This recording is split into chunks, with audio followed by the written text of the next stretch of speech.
know this guy, right? The fuckboy daddy from Kiva with commitment issues? Well, did you know he's actually in a BL, and not just in one, starring in one. Another Toku actor following the Toku to BL pipeline, and you know what that means? We're back again with another Technically Toku. Now, I asked if people wanted more BL content, and you guys responded. And though Technically Toku was supposed to be a wide variety of shows, not just BL, well, we're back with one more BL. But for now, let's just take a moment to say that this guy doesn't age at all. What? How was Kiva in 2008, 14 years ago? And he still looks amazing! Astonishing. Either way, let's get into another BL that is Technically Toku. First, I want to chat cast, as it's quite interesting. Then we could talk about the show's premise and story. And what a cast, I may add. First off, of course, we have Takeda Kyohei, who is, of course, our lead for this show, Nozoe. And what can I say? Of course, we all recognize him. Toku-wise, he was Kurenai Otoya from Kamen Rider Kiva in 2008, then returning in Kamen Rider Decade in 2009 as the same role. Then he came back in Kamen Rider Build in 2017 as Kamen Rider Grease. Remember that one? Yeah. He has also just been in not one BL, but two that I know of. This one, of course, but also Minato Shoji Coin Laundry Season 2, with fellow Toku actor including Kusakawa Takuya from Ultraman Ginga, Inabe Yu, Kamen Rider Mark, and Oku Tomoya, Kamen Rider Overdemons. Oh, another show that Takeda was in that I will bring your attention to, even though it's not Toku nor BL, it is Hanazakari no Kimitachi-i, or Hanakimi for short. The reason why I bring this up was because Hanakimi was my first J-drama ever. But also, like Minato Shoji's Coin Laundry, this show has many Toku actors. Just off the top of my head, in the cast there is Kabuto, Sasord, Kuwaga Ranger, Ultraman Mebius, Boken Red, Go On Red, Baby Gokai Silver. Even the loud, obnoxious president from Kamen Rider O's, Kogami, is in this one too, but playing a much softer character. Again, let me know if you want me to cover Hanakimi too. The other main lead, however, has no Toku connections. But Kimura Tatsunari, we love you anyway. Him in this show, guys, absolute soft boy playing stern and strict, very cute. Mizuishi Atomu is on the cast too, as a bumbling fellow subordinate, Nakamura. You may recognize him as Crow from Garo Makai no Hana in 2014 and Garo Makai Retsuden in 2016, as well as Sakuma, Another Fours, Another Fives from Kamen Rider Zio in 2018, and mainly as Oshikiri Shigeru Kirame Blue from Mashin Sentai Kirameja in 2020. And along with Takeda, this wasn't his final BL, as a year later, he is in My Personal Weatherman. Yes, the one we just talked about before.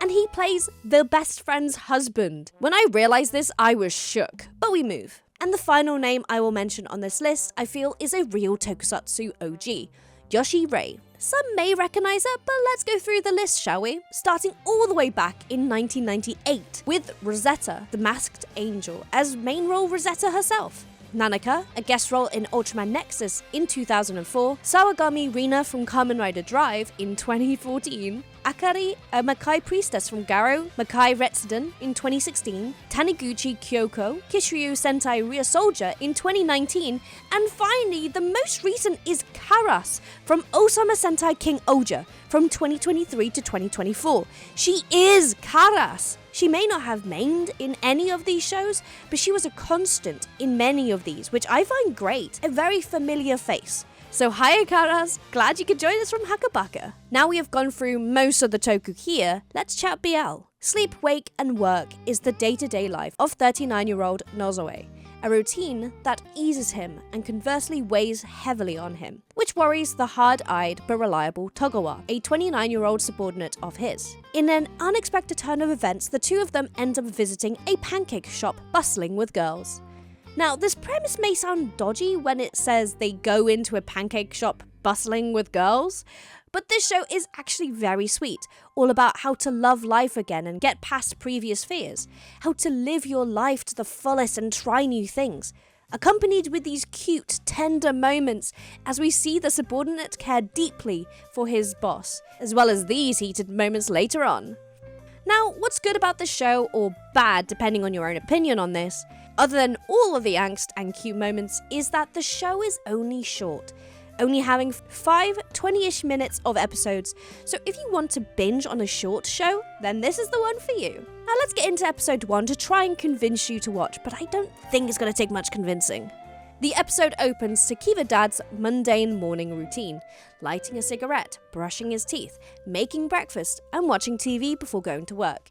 This life may seem boring, but for him, this is the usual, the safer routine where nothing can go wrong, a routine filled with things he loves. He, as a 39-year-old man, has settled for the comfort of his midlife regime and has no intention of changing it at all. Even though he is finding more white hairs every day, and later admits he's actually having an embarrassing midlife crisis. As he stares at the TV, he watches an insert of the news about pancakes at a local cafe, but complains about an old man like him can't visit a place like that. This weighs on him throughout the day, even though he seems unfazed at work, fixing his workers' issues, going to meetings and talking to his boss. All through this, he tries to maintain a sense of composure and elegance, which his subordinates actually fangirl over constantly, as well as avoiding job offers left, right and centre. However, Togawa, his subordinate, who's very observant, like constantly looking at him, and maybe even a little bit jealous, notices his imbalance and struggle. Now when I say notices, constantly looking, this guy is just full of sexual attention, keeping him always in his eyesight, finding him if he's disappeared, and maybe lingering a little too long when spraying his leader after he had one cigarette, a habit Togawa wants him to stop. And when I say lingering too long, like, he's right at head height. Stop being thirsty! Though at the same time, Nozoe doesn't actually move at all, he just stares at him. Horny jail, both of you! This is constant, by the way, the sexual tension that just happens as they flirt with each other, intentionally or not, but these moments actually do make the show worth the time. After observing some girls just be girls, hanging out, laughing, recording dances, he doesn't look at them in a bad way, by the way. He expresses his jealousy and desire to act like a girl, just to feel some excitement, complaining that life as a man is too stifling. Togawa jumps at the chance to suggest a life-altering idea. Let's pretend to be girls in an effort to anti-age him, and rushes him to eat at a dessert place. He obviously just wants to spend time with him, you cheeky devil! These dessert dates start with him just being really awkward, but soon, after a little bit of a sharp tongue from Togawa, 野瀬さん怖いんでしょ恋愛するのもこうやってパンケーキを食べるのすら怖いんでしょ何をしたいのかもわからなくてわからないまま新しいことをして失敗するのが怖くて今まで仕事に情熱を注いできたことまで後悔してるんでしょ Nozoe can see that he just wants to help. In the rest of the episodes, we get to see them engage in girls' talk, trying different foods and experiences, really opening Nozoe's mind and worldview as he gets closer to the age of 40. And he really gets involved and jumps into it. We even get Togawa admitting he actually likes Nozoe, 好きだからです but deflects quickly, saying he actually likes to work for him. Right. This whole thing I found so cute. I in fact squealed.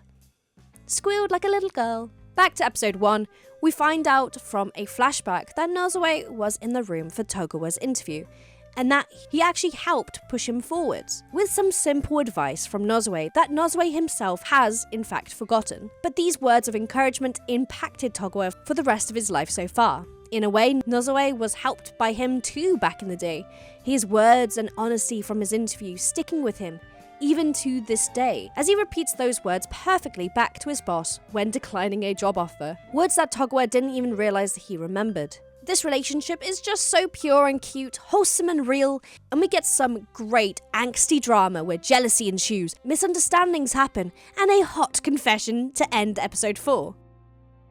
To end episode 1 though, Nozoe has decided to really take on Togawa's words and chooses to change, stating that past experiences can cloud your judgments and stop you from having better experiences, predicting negative outcomes instead of giving it a go. In this moment, he decides to quit smoking, and throughout the rest of the show, he updates his phone, socializes with his co-workers, even trying a new drink at work instead of his usual coffee. Overall, is just trying to experience new things every day, with what I say is great results. I think the message of Nozoe's experiences through the 5 episodes can be related to us who are getting on a bit. And though I am only 26, and not yet in my midlife crisis, I find myself in my own quarter-life crisis, and I tend to catastrophize a lot of my life through my struggles with depression and anxiety. This story has actually touched my heart in many ways. Not just with the BL fantasies and fangirling, like, come on.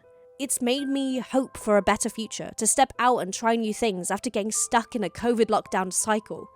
I want 2024 to be my year, and even try to go to PMC to meet my friends and maybe even you guys, my viewers, if you're going to PMC this year. If I get to go, please say hi.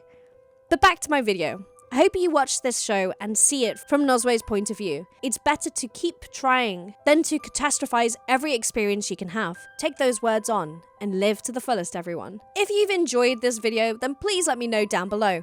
Also, let me know if you do indeed watch this show.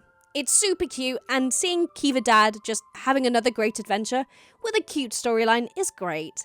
And there you have it, another show that's technically Toku. Chat next time. Kezza Henshin, matane.